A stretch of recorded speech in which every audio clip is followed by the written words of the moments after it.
we are here with Andrew Freed. Andrew started as a project manager on the W-2 track, experienced a paradigm shift inspired by Rich Dad Poor Dad, prompting him to pursue financial freedom through real estate.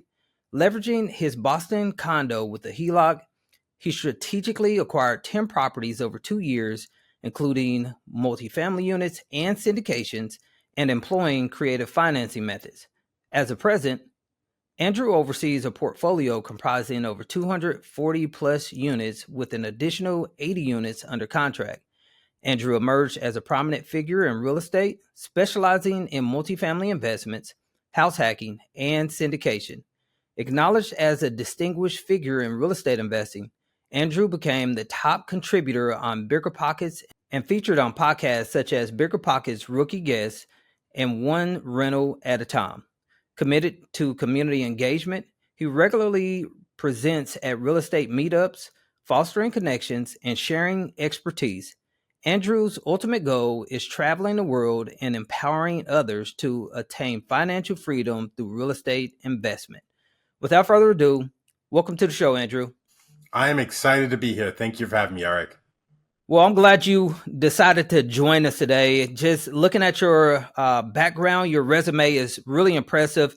You've got ties to the Bigger Pockets podcast, and so I'm interested in going a little bit deeper into that. But in the meantime, if you could share just a little bit more about your background and also how you got started in real estate, that'd be great. Totally. So I started a long time ago, all about when COVID started, and I found Rich Dad Poor Dad.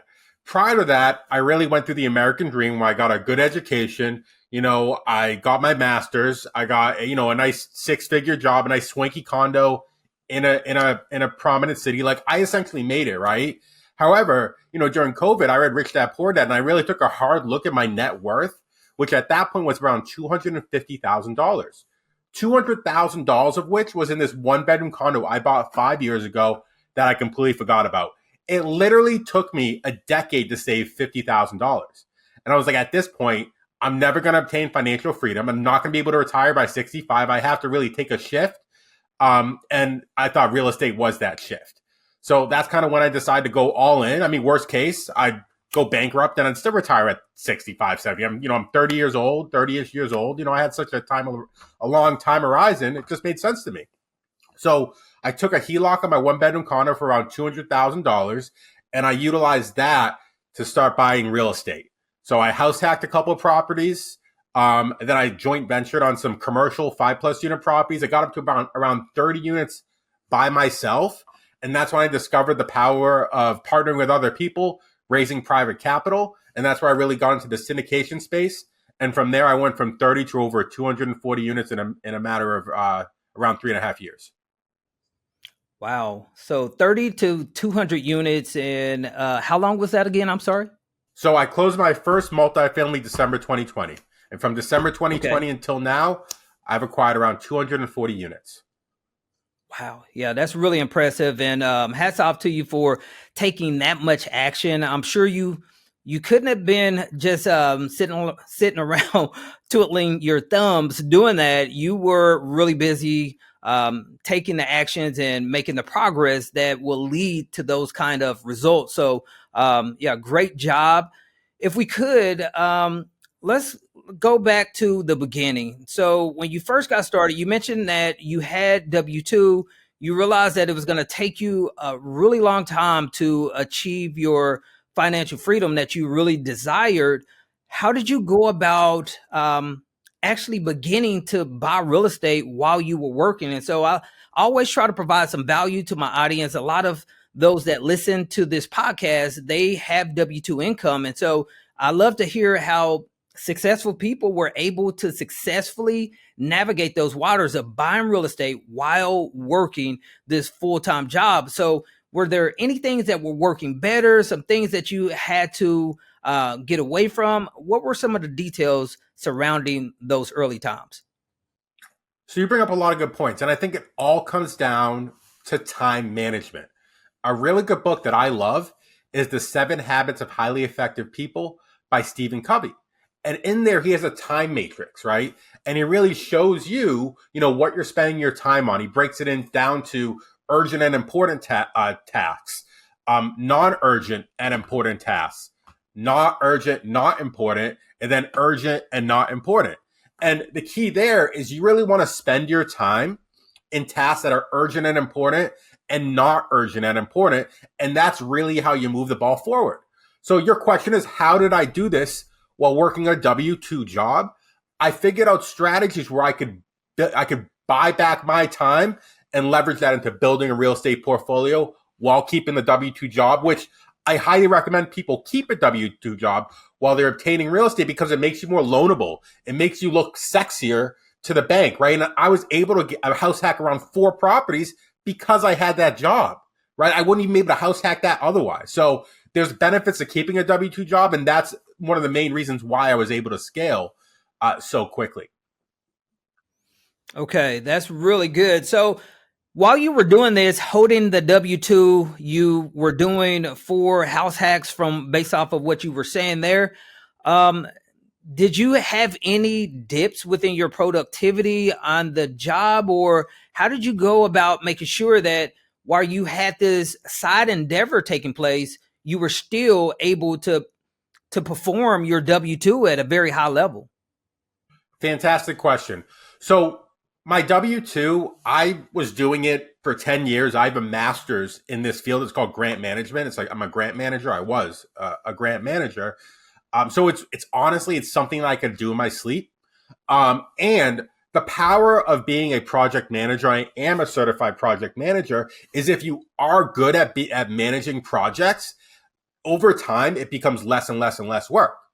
As a project manager, the work happens when things aren't managed well, when fires occur. But if you're proactive and you manage things more effectively, you can save time in the long run, right? So just like anything in life, if you create systems and if you create processes and you're proactive about managing it, it's more work up front, more time up front, but it's less time in the long run. And that's how I've built my W-2 business. That's how I manage my W-2 portfolio. And that's also how I was able to scale, is I was able to build systems to buy back my time so I could really focus on other things to really grow my portfolio. Okay, awesome on that. So it sounds like because you had so much experience, you were able to somewhat do it in your sleep. And so you didn't have to put so much effort into it because you had already learned the process. You had the skill set because of schooling and the 10 years experience of actually doing and performing the job. And so that helped you to not have to be in such a really demanding thinking pattern where you had to really exert all of your energy to learning a new job and things like that. So that's really good. And it all comes down to striking when opportunities in front of you, right? And I got into real estate investing when COVID happened, right? Well, what happened during COVID? People started working from home. There was way more flexibility. You didn't have to go into the office, right? So I really leveraged that to really grow my real estate portfolio.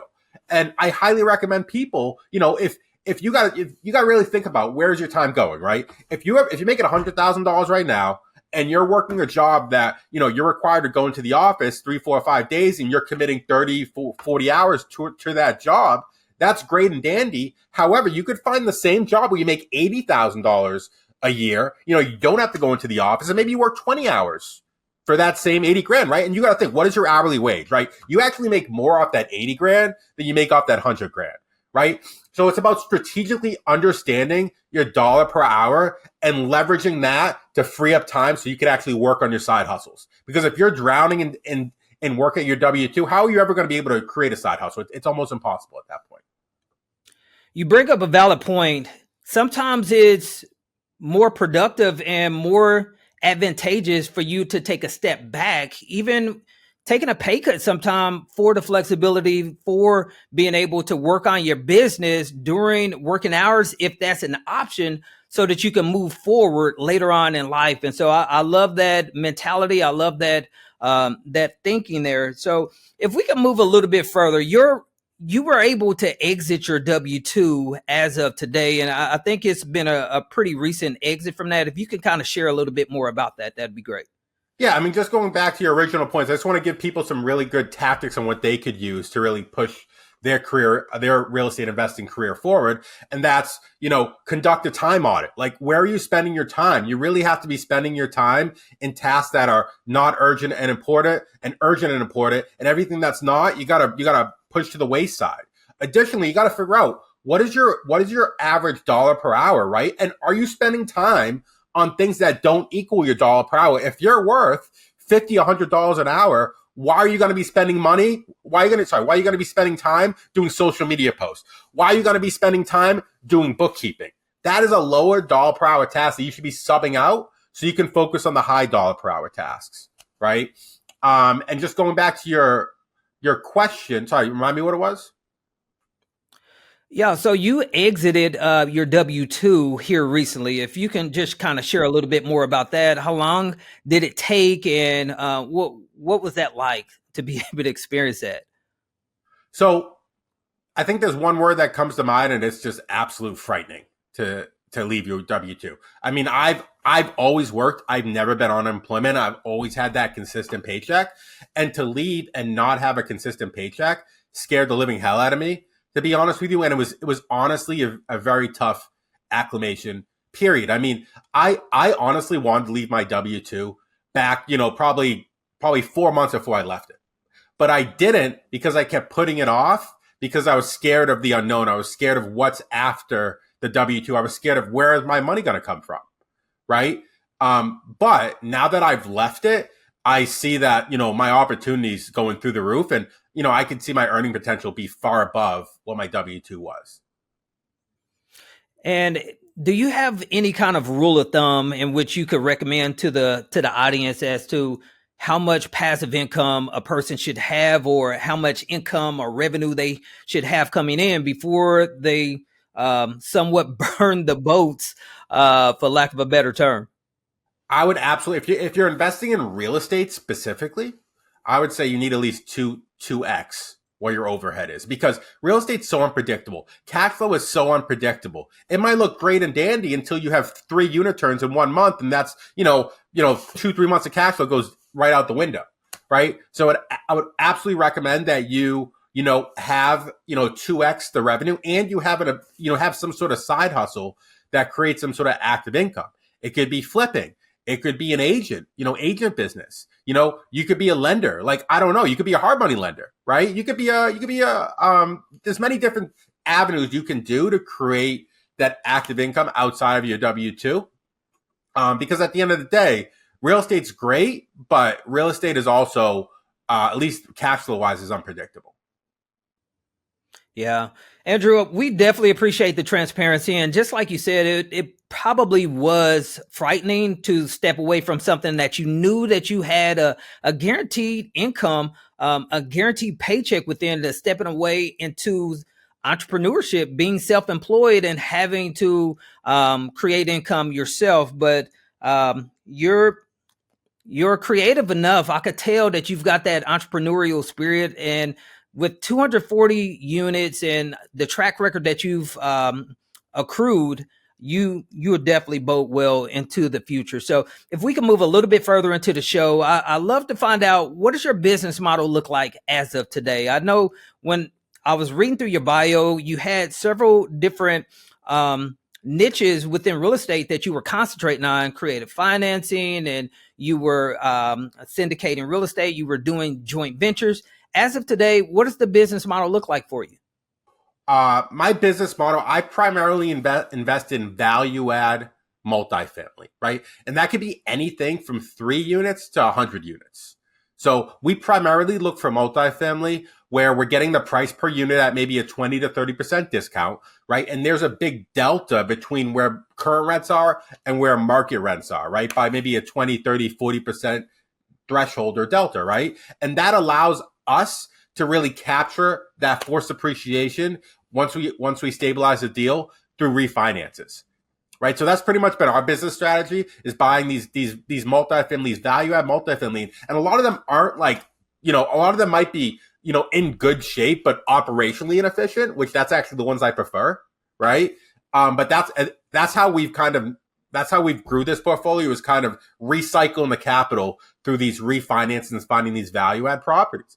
Additionally, a big strategy that we've utilized with growing the portfolio is buying portfolios from sellers, right? Buying 30, 40, 50 units are encompassing across 12 properties. And that's great because just like when you go to BJ's and you buy things in bulk, same with real estate, you get a discount. You get a 20 to 30% discount, right? So that means we can buy 10 properties, right, at a discount, maybe take the 3s and the 4s, the residential properties that sell for a high price per unit because you get a lot of owner occupied and house hacker type people.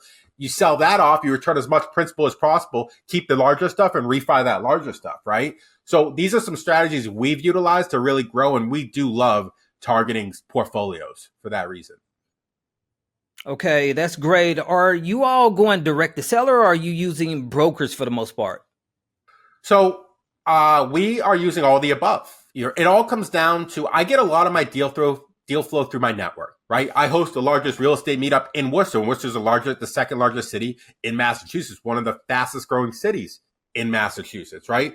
I've been on a ton of podcasts, right? I speak at meetups. I put out social media content. I mentor people, right? These things put me in a position where people bring me deals on a regular basis. And when they bring me deals, a lot of times, we'll pay them a fee. We'll give them equity in the deal. We love to reward people who bring us opportunities. And that's how we've very much grown our portfolio. A lot of our recent deals, we have partnered on with a lot of people. Okay, amazing, Andrew. If we could, I know I talked with you before we went live. I shared with you that we always like to walk through a recent transaction, whether that's on the buy or the sell side. Could you break down a transaction that you recently conducted and just kind of give us a really high level overview as to how you were able to locate it, how you were able to fund it? How's the property been performing ever since you guys closed on it? So I think most real estate investors on here will choose an amazing deal, full cycle deal that was exactly how they planned out, right? I'm not going to do that. I'm going to show you what real life real estate is, right? So me and my partners, we ran across a 39 unit portfolio in Worcester, Massachusetts, 10 properties on 7 parcels, right? The way this was brought to me was a large syndicator in my area knew I specialize in Worcester. I host the largest real estate meetup in Worcester. I have a deep network of contractors in Worcester. So they ran across this portfolio in Worcester and they needed somebody to capital raise. They needed somebody to help with the stabilization. I was the first person that came to mind. They brought the deal to us. So for this particular deal, we bought 39 units in Worcester, Massachusetts at $125,000 a door. To put it in perspective, on average, these units rent for $1,900. Units in Worcester sell for $175,000 to $200,000 a door. Fantastic deal. We got it for around $4.9 million. When we got it appraised for $6.6 million. We were walking into a $1.5 million in equity, right? Sounds great. Sounds like an amazing opportunity. And it was, until it wasn't, right? So me and my partner, we raised about $1.6 million for this deal. We syndicated it a 506B like boy. So we had, could allow non-accredited investors in there, right? And we started seeking terms from banks, right? We went back and forth. We finally decided on a bank. However, we were going through the process. The bank kept giving us the runaround on, with the mortgage payment, our loans taking forever to get approved. Meanwhile, we have to pay for extensions from the seller, and we're getting very frustrated at this point, right? So after about one extension, the bank comes back to us like, hey, we have your mortgage commitment. It was probably 3 weeks late. However, one of the terms that they didn't tell us about completely changed the whole dynamic of the term sheet. They want us to hold a year of operating account in escrow with them. An interest carry operating account. That would have killed the deal. We would literally our entire operating account would have been an escrow. The result would have been we would have had raised more money. It would have diluted the shares, the profit among our investors. So we had to make a hard decision right there, right? Too late to seek another lender, right? So we can either go with them with these extremely different terms than what we originally agreed to on their term sheet, or we can make a change. And that's exactly what we did. We ended up getting a private money lender. And we closed that deal with them in 2 or 3 weeks. And now we're planning on stabilizing it and getting, doing a cash out refinance within 6 to 12 months and getting out of that private money. So that's kind of how that deal played out. And we're about a month and a half into stabilization on that portfolio. Okay, and that's the downside to real estate, in which a lot of people don't want to highlight, and which it should be highlighted, because if people are putting hard-earned cash to work with you guys, investing 50,000, 100,000, they need to be able to know that they're dealing with individuals that are transparent, that will admit to having some hiccups along the way within their business journey. And so, what are you guys forecasting once everything does get stabilized? What are you seeing as far as on the horizon of a hold? Is it going to be a 3 to 5 year exit, or what are you guys seeing? So, what I would say is, honestly, at the end of the day, this was a no-brainer. We were walking to $1.5 million in equity. The seller knew it. We knew it. The seller wanted out because they knew they can get a way better price elsewhere, and we wanted the deal. Made sense. It made sense all day. Right. In regards to the actual business plan, we're planning on refining within 6 to 12 months at an evaluation around $7 million.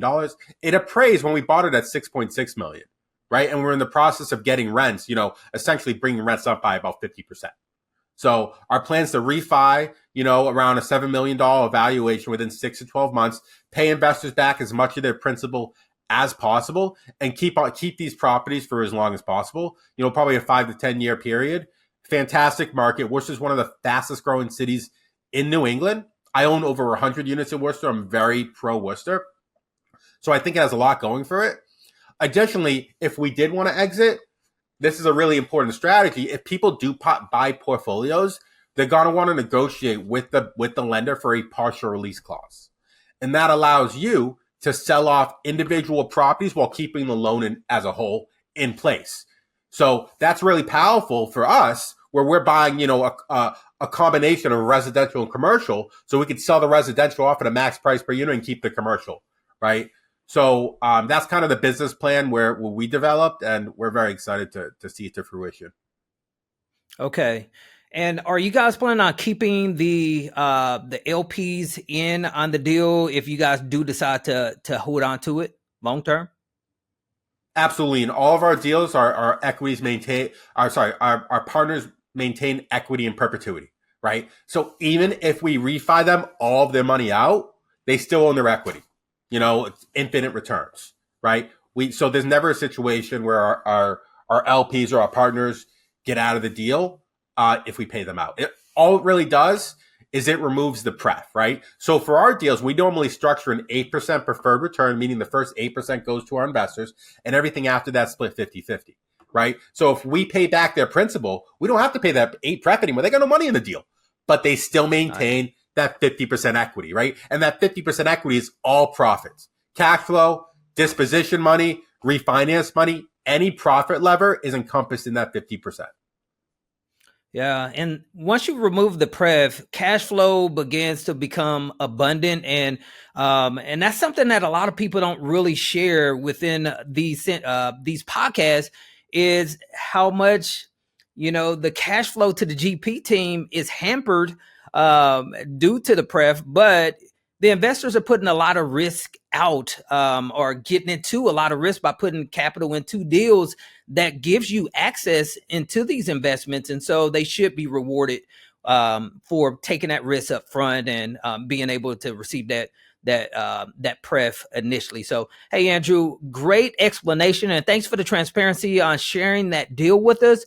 We're going to start wrapping things up, but we always like to have our guests go through what we call our Moonlight Coaching Round. And typically what we do during this period and part of the show is ask our guests a few questions.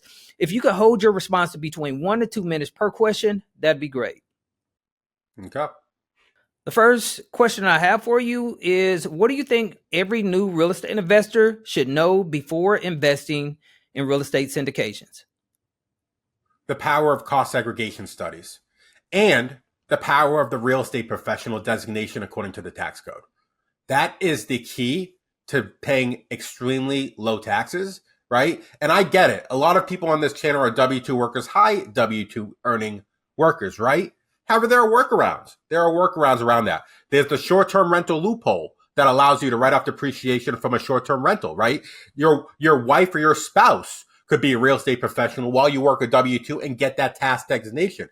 And that allows you to more or less use depreciation to offset your active income. That's more or less how Donald Trump gets away with paying nothing in taxes, is with this real estate professional designation. It's the gold standard for taxes, for paying very little taxes. And I think a lot of people should research that further.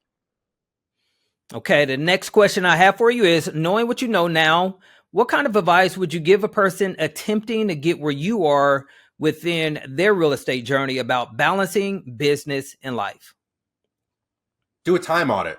Figure out where your time is going. Figure out where you're wasting your time and eliminate it, right? If you're watching sports, if you're hanging out at the bar, right? If you're on dating apps for 8 hours a day, I get it. Go on a dating app a couple hours. Don't waste 8 hours. Like, that's a time killer. And you need to really focus on your tasks that really push the ball forward.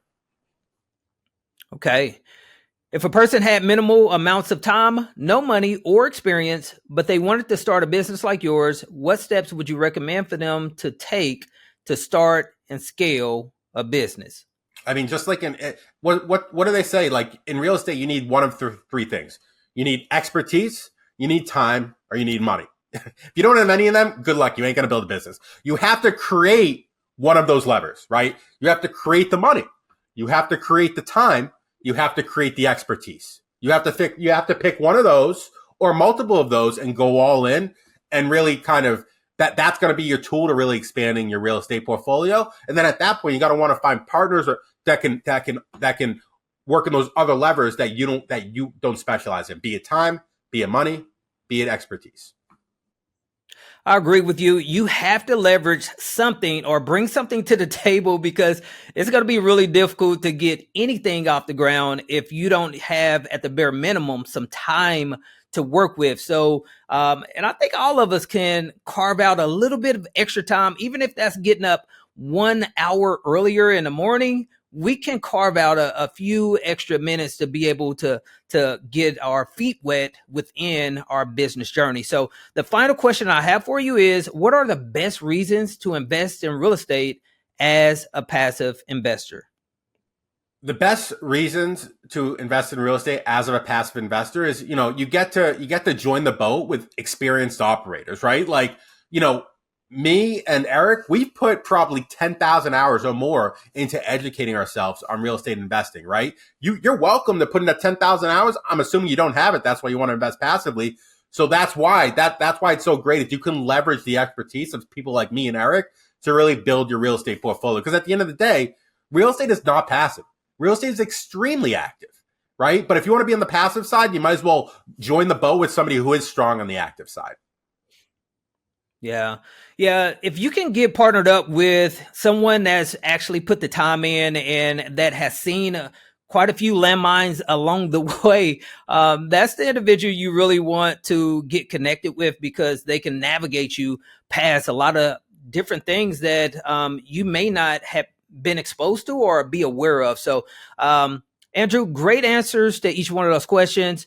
Before we let you go, could you share a great business development book or a great personal development book with the audience? Oh my God, I have so many. But I think the one that comes to mind that really fits into this whole conversation and really kind of ties up in a nice bow is 10X is Easier Than 2X. That's a book by, I think, Benjamin Hardy and Dan Sullivan. Don't quote me on that. But it's a book all about the Pareto's Principle. It's about focusing on the 20% that push the ball forward and developing systems to take the 80% away, right? And that goes back to, being very conscientious of where your time goes. And that goes back to, and putting yourself in the highest dollar per hour task, right? So that book gives you the tools to really scale your business to the next level and really make those exponential growth from, 0 to 100 units to 0 to 200 units, is with strategies like strategies like in that book. Yeah, that book is amazing. I kept hearing that over and over again as I interviewed countless guests. And when I read it, it helped me be able to identify different holes and different bottlenecks within my business. And so I was able to free some things up on my end as well. But hey, Andrew, thanks for coming out to the show. You provided some significant value, some great insights. you shine a light on what it looked like in your early journey when you had W-2 and how you were able to pull all of what it is that you accomplished off. And so if someone wanted to reach out to you and connect, do you have a preferred method? Yeah, you can reach out to me on social media at Investor Freed on Instagram or Andrew Freed on LinkedIn and Facebook. I'm always happy to help other investors. One of my main goals is to help 10,000 people reach financial independence. I'm always happy to help others on the path because I wouldn't be here without the mentors and people who guided me along my path. Well, Andrew, thanks for giving back on that. And Andrew, we'll love to have you back on the show anytime. Thank you. I'd love to be back on. Appreciate it.